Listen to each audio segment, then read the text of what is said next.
जय Jagannath to all my friends. चलतु आज आम बनइबा बिल्कुल क्रिस्पीदार कलरा चिप्स।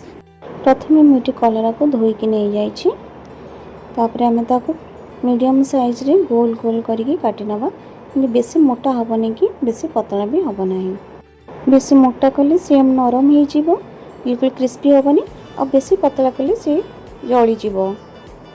से आम एमती टाइप जमी मुझे काटी मीडियम साइज रो गोल गोल करके सब काटी नवा।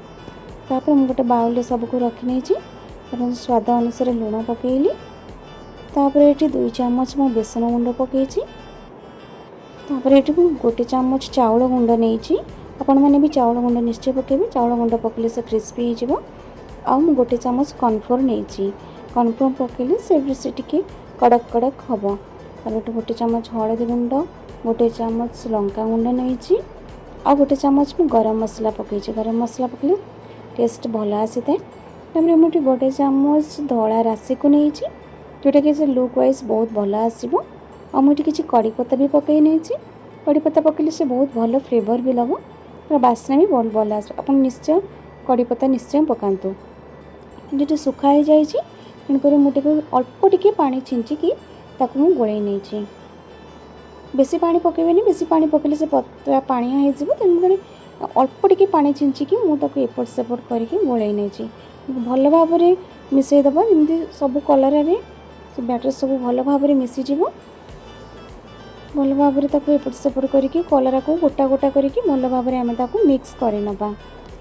ये भल भाव में मिसी जाए। ये कड़े में तेल गरम हो जाए। कलरा को आम भल छाड़ी छाड़ी आम पकईबा स्प्रेड करके जमी कलरा कलर जमी परस्पर न लगे गोटे गोटे करके आम छाड़ी छाड़ी करके ये आम कड़ाई रे पकईबा। एमती पकईले कलरा भल भाव में छाणी हो। किसी समय आम छाड़ीदबा। तापर आम एपट सेपट टिके करनबा। मीडियम फ्लेम रे आम छाणीबा। हाई फ्लेम करवानी। गोल्डन ब्राउन देख ये हो गलानी। गोल्डन ब्राउन तक आम भल भाव में एपट सेपट करके छाणी नवा। ये मोर कलरा हो गलानी बिल्कुल। तो आम मोर टिश्यू पेपर ये सब रखी टिश्यू पेपर आम बाहर करनवा। टिश्यू पेपर सब रखीदे कहीं तेल सब जहाँ सब बड़का तेल सब ऑब्जर्व करनी कलर कलरा भल भाव में क्रिस्पी ही लगे। एमती सेम प्रोसेस रे सब कलरा तक छाणी नहीं। देखो ये कलरा कितने सुंदर क्रिस्पी और गोल्डन ब्राउन कलर भी देखा जाउची। तुम हाथ भी भांगी नौ कड़क कड़क हो सब भांगी भी जाऊँगी।